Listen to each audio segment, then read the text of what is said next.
ಜೈ ರಾಮಕೃಷ್ಣ. ನಮಸ್ತೆ. ಯುಗಾವತಾರ ಶ್ರೀರಾಮಕೃಷ್ಣ ಗ್ರಂಥಾಧ್ಯಯನಕ್ಕೆ ತಮ್ಮೆಲ್ಲರಿಗೂ ಸ್ವಾಗತ. ಗದಾಧರನದು ಸದಾ ಮಂದಹಾಸದಿಂದ ಮಿನುಗುವ ಮುಖ. ಅವನ ಮಾತನ್ನು ಕೇಳಿದವರಿಗೆ ಜೇನು ಸವಿಯುವ ಅನುಭವ. ಅವನ ಗುಣ ನಡತೆಗಳೋ ಹೃದಯಕ್ಕೆ ಹಿತ. ಇಂತಹ ಬಾಲಕ ಆ ಶ್ರೀಮಂತ ಯಜಮಾನರಿಗೂ ಪ್ರಿಯನಾದನೆಂದರೆ ಅಚ್ಚರಿಯೇನಿದೆ? ಗದಾಧರನ ಬುದ್ಧಿಶಕ್ತಿ, ಚುರುಕುತನ, ಪ್ರಾಮಾಣಿಕತೆ, ಎಲ್ಲಕ್ಕಿಂತ ಹೆಚ್ಚಾಗಿ ಅವನ ದೈವ ಭಕ್ತಿ, ಇವುಗಳನ್ನು ಎಲ್ಲರೂ ಗಮನಿಸಿದರು, ಮಾರು ಹೋದರು. ಆದ್ದರಿಂದ ಆ ಗೌರವಸ್ಥ ಮನೆತನಗಳ ಪರದೆಯ ಹಿಂದಿನ ಹೆಂಗಸರೂ ಅವನ ಮುಂದೆ ಕಾಣಿಸಿಕೊಳ್ಳಲು ಸಂಕೋಚ ಪಟ್ಟುಕೊಳ್ಳುತ್ತಿರಲಿಲ್ಲ. ಅವನಿಂದ ಹಾಡುಗಳನ್ನು ಹೇಳಿಸಿ ಕೇಳುವುದು, ಇಲ್ಲವೇ ಇನ್ನಾವುದಾದರೂ ಪೂಜೆಯನ್ನೋ ಕೆಲಸವನ್ನೋ ಮಾಡಿಸಿಕೊಳ್ಳುವುದು ಎಂದರೆ ಅವರಿಗೆ ಬಹಳ ಇಷ್ಟ. ಹೀಗೆ ಕಾಮಾರಪುಕುರದಂತೆ ಕಲ್ಕತ್ತದಲ್ಲಿಯೂ ಅಪ್ರಯತ್ನವಾಗಿ ಗದಾಧರನ ಸುತ್ತ ಅವನನ್ನು ಪ್ರೀತಿಸುವ ಜನರ ಗುಂಪೊಂದು ನಿರ್ಮಾಣಗೊಂಡಿತು. ಗದಾಧರ ತನಗೆ ಸಮಯವಾದಾಗಲೆಲ್ಲ ಅವರೊಂದಿಗೆ ಆನಂದದಿಂದ ಕಾಲ ಕಳೆಯುತ್ತಿದ್ದ. ಆದರೆ ಈ ಎಲ್ಲ ಚಟುವಟಿಕೆಗಳ ನಡುವೆ ಅವನ ಅಧ್ಯಯನ ಮಾತ್ರ ಮುಂದಕ್ಕೆ ಸಾಗಲೇ ಇಲ್ಲ. ರಾಮಕುಮಾರ ಇದನ್ನೆಲ್ಲ ಗಮನಿಸುತ್ತಿದ್ದ. ಆದರೆ ತಮ್ಮನಿಗೆ ಬುದ್ಧಿ ಹೇಳಲು ಅವನಿಗೇಕೋ ಮನಸ್ಸಾಗಲಿಲ್ಲ. ಗದಾಧರ ಚಂದ್ರಮಣಿಯರ ನಡುವೆ ಎಂತಹ ಪ್ರೀತಿಯ ಬಂಧನವಿತ್ತೆಂದು ಆತ ಅರಿತಿದ್ದ. ತಾಯಿಯ ವಾತ್ಸಲ್ಯದಿಂದ ತನ್ನ ತಮ್ಮನನ್ನು ವಂಚಿತನನ್ನಾಗಿಸಿದ್ದೇನೆಂಬ ಅರಿವು ಅವನಿಗಿತ್ತು. ಅವನನ್ನು ಇಷ್ಟು ದೂರ ಕರೆತಂದದ್ದು ತನ್ನ ಅನುಕೂಲಕ್ಕಾಗಿಯೇ ಅಲ್ಲವೇ? ಗದಾಧರನ ಸದ್ಗುಣಗಳನ್ನು ಕಂಡು ಆಕರ್ಷಿತರಾದ ಜನರು ಅವನನ್ನು ತಮ್ಮಲ್ಲಿಗೆ ಆಹ್ವಾನಿಸಿದರೆ ಮತ್ತು ಅವನಿಗೂ ಅದರಲ್ಲಿ ಆನಂದವಿದ್ದರೆ ತಾನದನ್ನು ತಪ್ಪಿಸುವುದು ತರವೇ? ಹಾಗೆ ಮಾಡಿದರೆ ಅವನ ಪರಿಸ್ಥಿತಿ ನೀರಿನಿಂದಾಚೆ ತಂದ ಮೀನಿನಂತಾಗದೆ? ಹೀಗೆ ಆಲೋಚಿಸಿದ ರಾಮಕುಮಾರ. ಹೋಗಲಿ, ಮನೆಗೆ ಆದಾಯವಾದರೂ ಸಾಕಷ್ಟಿರುತ್ತಿದ್ದರೆ ಅವನನ್ನು ತಾಯಿಯಿಂದ ಅಗಲಿಸುವ ಅಗತ್ಯವಿರುತ್ತಿರಲಿಲ್ಲ. ಆಗ ಅವನನ್ನು ಮನೆಯಲ್ಲೇ ಇರಿಸಿಕೊಂಡು ಸಮೀಪದ ಯಾರಾದರೊಬ್ಬ ಪಂಡಿತರ ಬಳಿಗೆ ಪಾಠಕ್ಕೆ ಕಳುಹಿಸಬಹುದಾಗಿತ್ತು. ಇದರಿಂದ ತಾಯಿಗೂ ಎಷ್ಟೋ ಸಂತೋಷವಾಗುತ್ತಿತ್ತು. ಹೀಗೆಲ್ಲ ಆಲೋಚಿಸಿ ರಾಮಕುಮಾರ ಕೆಲ ಕಾಲ ತಮ್ಮನಿಗೆ ಏನೂ ಬುದ್ಧಿ ಹೇಳದೆ ಸುಮ್ಮನಿದ್ದ. ಆದರೆ ಎಷ್ಟಾದರೂ ಅವನು ಹಿರಿಯ. ಕಿರಿಯನಾದ ತಮ್ಮನ ಭವಿಷ್ಯದ ಕಡೆಗೆ ಗಮನ ಹರಿಸಬೇಕಾದವನಲ್ಲವೇ? ಈಗೇನೋ ತಾನು ಸುಮ್ಮನಿದ್ದು ಬಿಡಬಹುದು, ಆದರೆ ಮುಂದೆ ಅವನ ಗತಿ ಏನು?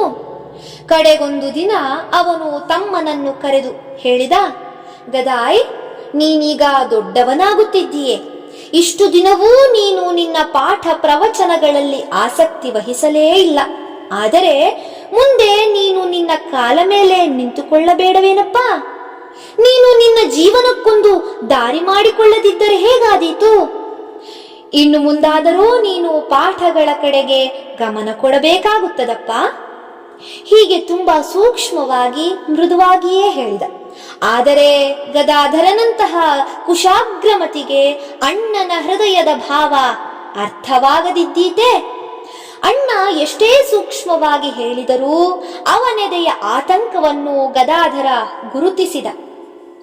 ಅವನು ಅಣ್ಣನ ಮಾತಿನಿಂದ ವಿಚಲಿತನಾಗಲಿಲ್ಲ, ಬೇಸರಗೊಳ್ಳಲಿಲ್ಲ.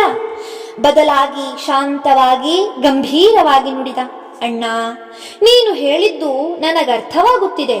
ಆದರೆ ಈ ಅಕ್ಕಿ ಬಾಳೆಹಣ್ಣು ಗಂಟು ಕಟ್ಟುವ ವಿದ್ಯೆಯನ್ನು ಕಲಿಯಲು ಮಾತ್ರ ನನಗೆ ಇಷ್ಟವಿಲ್ಲ. ಬದಲಾಗಿ ಯಾವುದು ಮನುಷ್ಯನಿಗೆ ನಿಜವಾದ ಜ್ಞಾನವನ್ನು ಕೊಡುತ್ತದೆಯೋ, ಯಾವುದು ಮನುಷ್ಯನಿಗೆ ತನ್ನ ಜೀವನದ ಗುರಿಯನ್ನು ಸಾಕ್ಷಾತ್ಕರಿಸಿಕೊಳ್ಳುವಲ್ಲಿ ನಿಜಕ್ಕೂ ನೆರವಾಗುವುದೋ ಅಂತಹ ವಿದ್ಯೆಯನ್ನು ಕಲಿಯಬೇಕೆಂಬುದು ನನ್ನ ಇಚ್ಛೆ. ಪೌರೋಹಿತ್ಯಕ್ಕೆ ಇಳಿಯುವ ವ್ಯಕ್ತಿ ಸಾಮಾನ್ಯವಾಗಿ ಹಲವಾರು ವರ್ಷ ಆಗಮಗಳನ್ನೂ ಶಾಸ್ತ್ರಗಳನ್ನೂ ಅಧ್ಯಯನ ಮಾಡಿರುತ್ತಾನೆ. ಬಳಿಕ ಮದುವೆ, ಮುಂಜಿ, ಶ್ರಾದ್ದವೇ ಮೊದಲಾದವುಗಳನ್ನು ಮಾಡಿಸಲು ತೊಡಗುತ್ತಾನೆ. ಈ ಪೌರೋಹಿತ್ಯಕ್ಕಾಗಿ ಆತನಿಗೆ ಒಂದಿಷ್ಟು ಅಕ್ಕಿ, ತೆಂಗಿನಕಾಯಿ, ಬಾಳೆಹಣ್ಣು ದಕ್ಷಿಣೆ ಸಿಗುವುದು ಸಂಪ್ರದಾಯ. ಪುರೋಹಿತ ತನ್ನ ಪಾಲಿಗೆ ಸಿಕ್ಕಿದ ಒಂದು ಸೇರು ಅಕ್ಕಿ, ಒಂದು ತೆಂಗಿನಕಾಯಿ, 4 ಬಾಳೆಹಣ್ಣುಗಳನ್ನು ಗಂಟಿ ಕಟ್ಟಿಕೊಂಡು 4 ಆಣೆಯೋ 8 ಆಣೆಯೋ ದಕ್ಷಿಣೆಯನ್ನು ಸೊಂಟಕ್ಕೆ ಸಿಕ್ಕಿಸಿಕೊಂಡು ಹೊರಡುವ ದೃಶ್ಯ ಆಗಿನ ಕಾಲದಲ್ಲಿ ಸರ್ವೇ ಸಾಮಾನ್ಯ. ಇಂತಹ ಪುರೋಹಿತರನ್ನು ಗದಾಧರನೂ ದಿನನಿತ್ಯ ಕಾಣುತ್ತಿದ್ದ. ಆಗ ಅವನ ಮನಸ್ಸಿನಲ್ಲಿ ಯಾವ ಬಗೆಯ ಆಲೋಚನೆಗಳು ಏಳುತ್ತಿದ್ದುವೆಂಬುದನ್ನು ನಾವು ಸುಲಭವಾಗಿ ಊಹಿಸಬಹುದು. ಈ ಪುರೋಹಿತರು ಕಲಿತದ್ದು ಘನವಾದ ವಿದ್ಯೆಯನ್ನೇ ಆದರೂ ಆ ವಿದ್ಯೆಯೆಲ್ಲ ಪರಿಸಮಾಪ್ತಿಗೊಂಡದ್ದು ಉದರಂಭರಣಕ್ಕಾಗಿ ಒಂದಿಷ್ಟು ಅಕ್ಕಿ ಬಾಳೆಹಣ್ಣು ಗಂಟು ಕಟ್ಟುವುದರಲ್ಲಿ.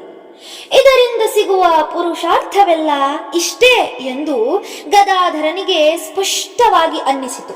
ಅಲ್ಲದೆ ನಿಜವಾದ ವಿದ್ಯೆ ಈ ಎಲ್ಲ ಲೆಕ್ಕಾಚಾರದ ವ್ಯವಹಾರವನ್ನೂ ಮೀರಿದ್ದು ಎಂಬುದನ್ನೂ ಆತ ದೃಢವಾಗಿ ಮನಗಂಡಿದ್ದ.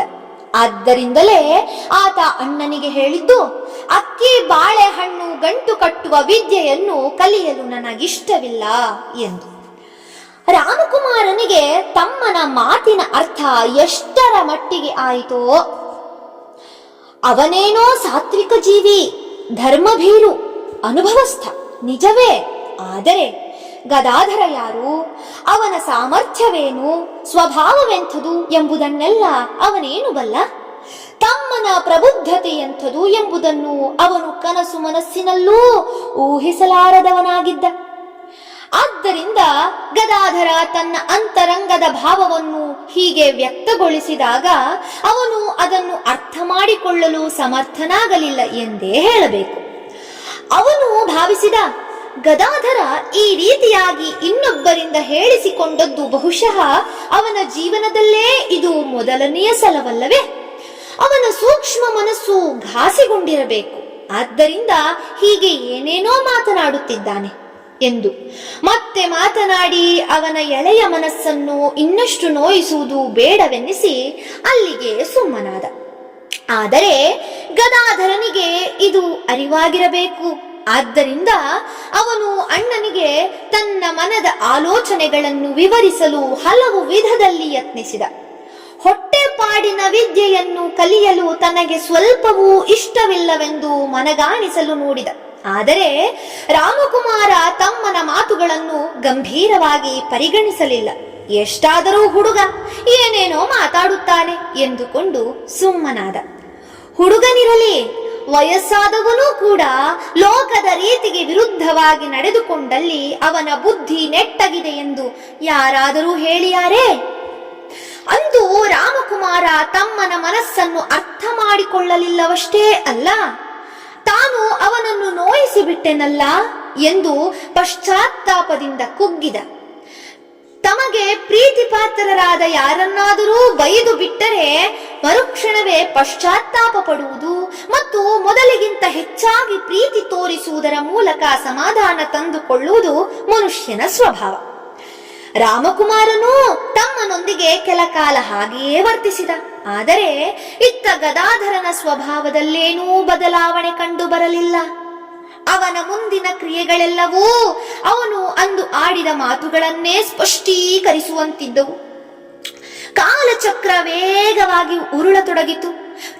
ನೋಡುತ್ತಿದ್ದಂತೆಯೇ ಮತ್ತೆ 2 ಸಂವತ್ಸರಗಳು ಕಳೆದು ಹೋದವು. ಈ ಮಧ್ಯೆ ರಾಮಕುಮಾರ ಇನ್ನಷ್ಟು ಹಣ್ಣಾದ. ಅವನ ಆರ್ಥಿಕ ಪರಿಸ್ಥಿತಿ ದಿನದಿನಕ್ಕೂ ಹದಗೆಟ್ಟಿತು. ಕಲ್ಕತ್ತದಂತಹ ಮಹಾನಗರದಲ್ಲಿಯೇ ಪೌರೋಹಿತ್ಯವನ್ನೂ ಮಾಡಿ ಪಾಠಶಾಲೆಯನ್ನೂ ನಡೆಸಿ ಜೀವನಕ್ಕೆ ಬೇಕಾಗುವಷ್ಟನ್ನು ಸಂಪಾದಿಸಲು ಸಾಧ್ಯವಾಗದಿರಬೇಕಾದರೆ ಅಂದಿನ ಹಿಂದೂಗಳಲ್ಲಿ ನಾಸ್ತಿಕತೆ ಬೆಳೆದಿತ್ತು ಎನ್ನೋಣವೇ? ಅಥವಾ ರಾಮಕುಮಾರನ ಗ್ರಹಗತಿಯೇ ಕೆಟ್ಟಿತ್ತೆನ್ನೋಣವೇ? ನಾವು ಹಿಂದೆಯೇ ಗಮನಿಸಿದಂತೆ ಆತನ ಭವಿಷ್ಯ ಹೇಳುವ ಸಾಮರ್ಥ್ಯವನ್ನು ನೋಡಿದರೆ ಇಂದಿನ ಕಾಲದಲ್ಲಿ ಲಕ್ಷಗಟ್ಟಲೆ ದುಡಿಯಬಹುದಾಗಿತ್ತು. ಆದರೆ ರಾಮಕುಮಾರನಿಗೆ ಮಾತ್ರ ಭಿಕ್ಷೆಗಿಳಿಯುವ ಪರಿಸ್ಥಿತಿಯೊದಗಿತು. ಏನು ಮಾಡಿದರೂ ಅವನ ಆದಾಯ ಹೆಚ್ಚಲಿಲ್ಲ. ಅವನೂ ಆ ಬಗ್ಗೆ ಸಾಕಷ್ಟು ಆಲೋಚಿಸಿದ. ಪಾಠಶಾಲೆಯನ್ನು ಮುಚ್ಚಿಬಿಡುವುದೇ, ಬೇರಾವುದಾದರೂ ಕೆಲಸ ಹುಡುಕುವುದೇ ಅವನಿಗೇನೂ ತೋಚಲಿಲ್ಲ. ಇದು ಹೀಗೇ ಮುಂದುವರಿದರೆ ತಾನು ಸಾಲದಲ್ಲಿ ಸಿಕ್ಕಿ ಬೀಳುವುದೇ ಖಂಡಿತ ಎಂದು ಅವನಿಗನ್ನಿಸಿತು. ಆದರೇನು ಮಾಡುವುದು? ಅವನು ಚಿಕ್ಕಂದಿನಿಂದಲೂ ಕಲಿತದ್ದು ಅಷ್ಟೇ, ಪೌರೋಹಿತ್ಯ, ಸಂಸ್ಕೃತ ಪಾಠ ಮಾಡುವುದು ಹಾಗೂ ಜ್ಯೋತಿಷ್ಯ ಹೇಳುವುದು. ಈಗ ಕಾಲ ಬದಲಾಯಿತೆಂದು ಹೊಸ ವಿದ್ಯೆಯೊಂದನ್ನು ಕಲಿತು ಸಂಪಾದನೆಗೆ ಇಳಿಯಲು ಅವನಿಂದಾದೀತೆ? ಒಂದು ವೇಳೆ ಕಲಿತರೂ ತನ್ನ ದೈನಂದಿನ ಪೂಜಾದಿ ಕರ್ತವ್ಯಗಳನ್ನು ನೆರವೇರಿಸಲು ಸಮಯ ಉಳಿದೀತೆ? ರಾಮಕುಮಾರ ಚಿಂತೆಗಳ ಹೊಯ್ದಾಟದಲ್ಲಿ ಸಿಲುಕಿ ನಲುಗಿದ. ಕೊನೆಗೆ ಎಲ್ಲವನ್ನೂ ರಘುವೀರ ತನಗೆ ಹೇಗೆ ಬೇಕೋ ಹಾಗೆ ಮಾಡಿಸಲಿ ಎಂದು ನಿರ್ಧರಿಸಿದ. ಚಿಂತೆಗಳನ್ನೆಲ್ಲ ದೂರ ಕಟ್ಟಲು ಪ್ರಯತ್ನಿಸಿದ. ತಾನು ಇಷ್ಟು ದಿನ ಮಾಡುತ್ತಿದ್ದುದನ್ನೇ ಮುಂದುವರಿಸಿಕೊಂಡು ಹೋಗಲು ಮನ ಮಾಡಿದ. ಆತ ತುಂಬ ಸಾತ್ವಿಕ ವ್ಯಕ್ತಿ, ಅಲ್ಪತೃಪ್ತ. ಆದ್ದರಿಂದ ಅವನಲ್ಲಿ ಅಂತಹ ಮುನ್ನುಗ್ಗಿ ಹೋಗುವ ಗುಣ ಇಲ್ಲದುದು ಸಹಜವೇ. ಆದರೆ ಈ ನಡುವೆ ಭಗವದ್ದಿಚ್ಛೆಯಂತೆ ಅವನನ್ನು ಆ ಅನಿಶ್ಚಿತತೆಯಿಂದ ಪಾರು ಮಾಡಿ ಅವನ ಚಿಂತೆಗಳನ್ನೆಲ್ಲ ದೂರ ಮಾಡುವಂತಹ ಘಟನೆಯೊಂದು ನಡೆಯಿತು. ಇಂದಿಗೆ ಅಧ್ಯಾಯ 17 ಸಂಪೂರ್ಣವಾಯಿತು. ಮುಂದಿನ ಅಧ್ಯಾಯದಲ್ಲಿ ಉಳಿದದ್ದನ್ನ ನೋಡೋಣ. ಜೈ ಶ್ರೀಮಾತ.